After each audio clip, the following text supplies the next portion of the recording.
Welcome to KalamaZooKeeper Shorts, our brand spanking new experiment in short form podcasting. I'm Evan Driscoll, and today my co-host Aaron DiPrima and I are announcing that we have something special in store for you. Now, listen, the simple truth is that we don't know exactly what that is yet, but we hope you'll come along for the ride because it promises to be fun. Are you a fan of Kalamazoo? Do you want to discover unique local insights and engaging conversations that you won't find anywhere else? If so, you're in the right place. Aaron and I are both area natives who want to see our region thrive.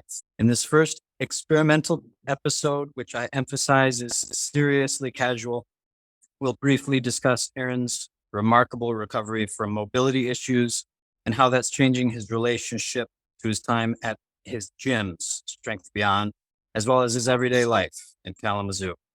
We'll check in on what he's observing in Kalamazoo and how the rest of the world looks from there. So if you're ready for a thought-provoking conversation, we'll see how thought-provoking we really are. Get comfortable for a few minutes and join us for this first episode of our short-form podcast, KalamaZooKeeper's Shorts. And don't forget to subscribe to be the first one to know when new episodes drop. Aaron, I understand you're on the road right now. How are you doing? Doing well, Evan. How you doing? Good. I'm standing on 2 feet at the moment, but you had this great idea. You thought, I've got this time. I'm going to be driving around. Why don't I make use of it? Right? Yeah. So to fill everybody in, I own 4 fitness centers in the area along with some other businesses, and I purchased a condo that's in between 3 of the busier ones. And I shoot around, sign people up, check out the Kalamazoo gyms throughout the day, and then go to the Pawpaw gym, which is just outside of Kalamazoo in the evenings and work out, work till about 7, 8 at night, then come back to Kalamazoo. And I just left the Gull Road facility, heading to a doctor's appointments on the matters you mentioned earlier with my health, my hip issues. And it's my understanding now, we just talked about this last night, you're past the 22-year mark with your gym, right? Yeah, 22 years as of January 1st. It's been pretty much half my life, way more than half my adult life. Are you going to do something big for the 25 mark? Yeah, a few years out, I should figure something out. That's exciting. So like I alluded to, and like you just mentioned, you're going through a bit of a transformation. And I find it really interesting because you weren't really able to walk not too long ago. And now you're squatting and deadlifting and getting back to your previous evolved form, if you will. Is that right? Yeah, I'm almost 47, and I've been more or less crippled since I was in my early 40s from my hips going bad and then the subsequent surgeries. Right now at 47, I feel better than I have in over a half decade. Like I can run, I can deadlift, I get up in the morning, I'm not in pain for 20 minutes as I'm sitting up. I guess you kind of lose track of what it feels like to be robust, healthy, and not in pain. So you come out of it and just feel like, man, how miserable was that? The 2022 was by far the worst year of my life, which I can't complain because if that's as bad as it's been, I can deal with it. But it certainly is nice getting past all of that. And being handicapped is miserable. I can really empathize with getting used to discomfort and forgetting what it was like before that discomfort. I really threw myself into work, which for me means sitting at a desk a lot years ago. And I avoided going to the gym, even though I had a membership at your gyms at the time. And when I started going back, even within a week, it was like, oh yeah, holy crap. I don't have to feel so sluggish and out of sorts all the time. But for you, I imagine it's 10 times, 100 times that kind of a change. Just going to say back through that too, where you take a couple weeks off, it's sluggish, but yeah, magnitudes of order different than that, but the same thing, just amplified.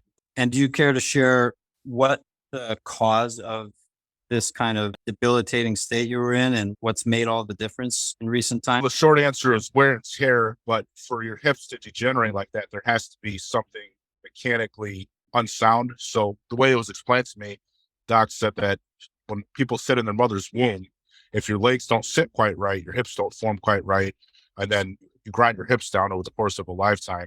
And whereas I think most people will grind them down and have these issues when they're 70s have been extremely active. So I just ground them down a lot quicker.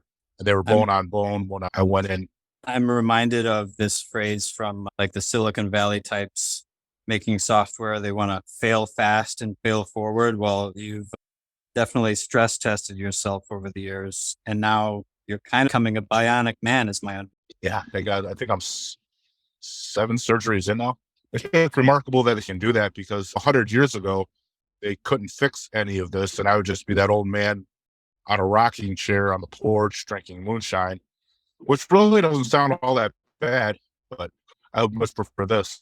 Yeah. Kalamazoo is an especially unique place to be for issues like that with the organizations that are based there. I imagine there's some kind of local benefit to having the Stryker Corporation in Kalamazoo and to having the hospital system be, as I imagine, richly interacting with those same companies that develop solutions for these kinds of things. If I remember, Stryker was like their claim to fame and their first invention was that saw that allows doctors to saw through a cast without actually cutting a person as well. Like they made it safe somehow. And now, even anywhere I am in the world, if I go into a hospital or clinic, I see Stryker equipment. It's pretty incredible. I know Stryker makes joint replacements, but I don't think that I have any Stryker parts in me. Got to buy local, man. I have my hip replacements are called Birmingham hip replacements. So I'd imagine that's maybe where they were developed. And the advantage with those is I kept most of my own natural hardware and I just basically have a resurfacing. And the benefits of the Birmingham over the regular hip replacements is after you're healed, say about a year after everything's settled, you can do whatever you want. You can run, you can jump, you can lift weights. There's no restrictions. Whereas with a regular hip replacement, they don't want you doing a lot of that. So if you were to, before we move on, if you were to suggest to anyone who finds himself with similar problems, like things you wish you knew when you were first trying to solve that problem for yourself, is there anything you might share that you think would be valuable for them? I've given this some thought and I've asked my doctors if I knew this was happening, could I have prevented it? They said, no, there's nothing I could have done about it. So it was just a matter of time until I needed the surgery. In hindsight, a couple things I would do this. I got my second surgery at an outpatient instead of the hospital. That's where I think I got infection, bursa, which I still probably have as an active infection. I'm just keeping it suppressed with antibiotics. So if I given the choice, I would say get your surgeries in a hospital. Just anecdotally, because I think I picked mine up at a surgery center, which I found out afterwards, again, just anecdotally, it seems like there's a lot more infections coming out of surgery centers than hospitals. The second thing is I had an infectious disease doctor that right away seemed terrible and finally made the decision to fire him. Got another one. And the second guy was so much better and so much more sympathetic to my situation. I wish I would have fired that guy right away, but you're in a situation, you have MRSA. I was almost septic. Like I'm not exaggerating, where I could have died if things got worse. It kills people all the time. And I didn't even realize I had it. So you feel like this is a professional. I'm scared, but once he gave me enough warning signs right away where I should have started shopping around. There's plenty of doctors out there. You don't have to stick to the first decision you hear by any means. Yeah, I would certainly amplify that suggestion. I had family members with doctors who just seemed oblivious that they were prescribing drugs that should never be put together. And when we had that reviewed by someone else, they're like, yeah, this is like combining gas with a match. It's no good. So sometimes it's just even a second set of eyes.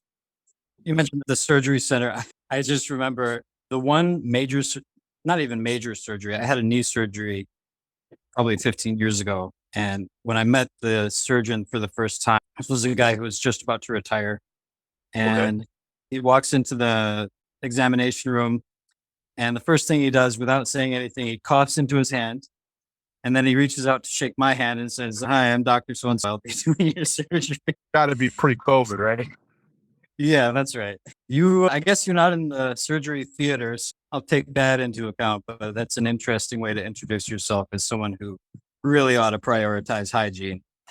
Anyway, so what are you seeing going on in Kalamazoo nowadays? Anything that we haven't really talked in a long time. So I'm keen to see if you've noticed any new things going on? So this has been an ongoing problem in the downtown area. There's the train that comes, the tracks come right through the downtown area, and the train, for whatever reason, stops. So I don't know why it has to stop, if it's dropping off cargo, picking up cargo, but it's right smack dab in the middle of town. Today, it took me, we're like the 600 restaurant is like where the train tracks are, basically, right? Yeah. So it took me 25 minutes because I had an appointment at Gull Road. It took me 25 minutes to get from my condo, which is 4 blocks away, maybe 3 blocks away from the train tracks, to the train tracks, because the train just sat there forever. And I couldn't remember if there was a way to get around it, but I was blocked in. I was blocked in anyway, so I wasn't going anywhere. But I think, if possible, that infrastructure should be reevaluated, where whatever they're doing, if they're dropping something off or picking something up, maybe move the warehouse so it's not right there in the middle of town. I don't know if it'd be feasible to do any kind of a bridge situation, but whatever they're doing isn't working, and it's getting progressively worse as the traffic gets worse and the train seems to be taking longer and longer stops. It was every bit of 20 minutes today. I think I've heard somewhere that it possibly has something to do with bells, but I'm not for certain. Maybe I'm sorry, it's something to do with what? Bell's Brewery, because that's right there. Oh, I couldn't say I know any detail about that, but I can share a couple of things. I remember working at Water Street Cafe downtown there. I would go in there almost every day with my computer, and I would just work in the cafe.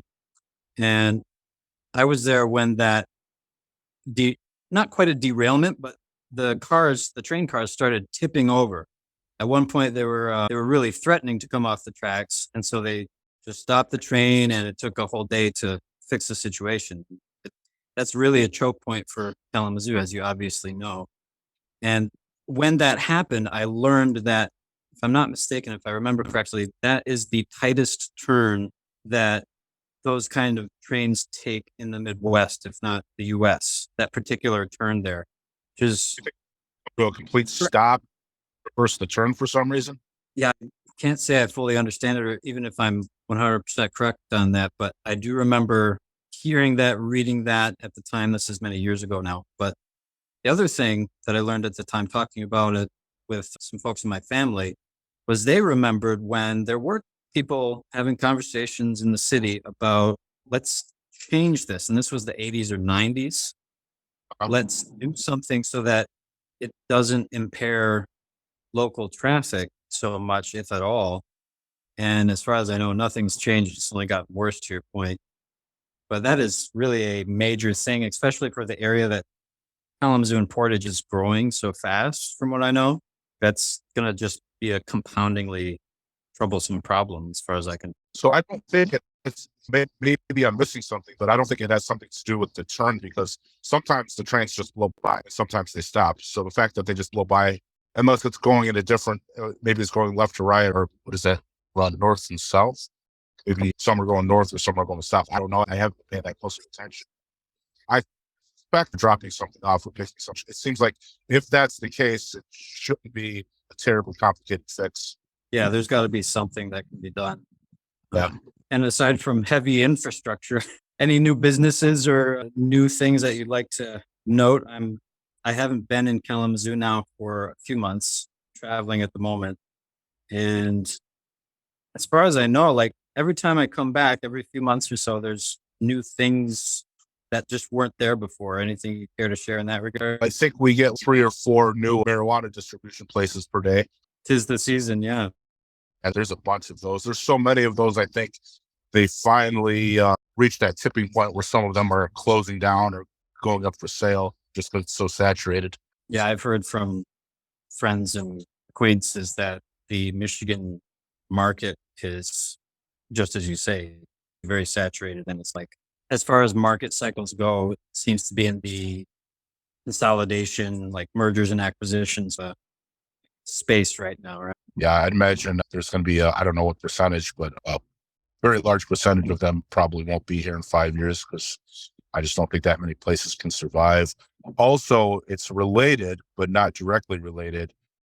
At the Pawpaw Gym specifically, where I work in the evenings, there's times where like I'll sign up multiple people in a row that all have something to do with growing marijuana, like the farms out there. Yeah, I know that in Waverly Township over in Van Buren County, there's not an insignificant number of people that are not in my backyard, right? They don't want those things occurring near them, but it just keeps progressing. There's more and more space being used for those operations. And just like the dispensaries, we get saturated too, because you can only have some selling the same product. Evan, I am at my doctor's appointment, so you want to wrap it up?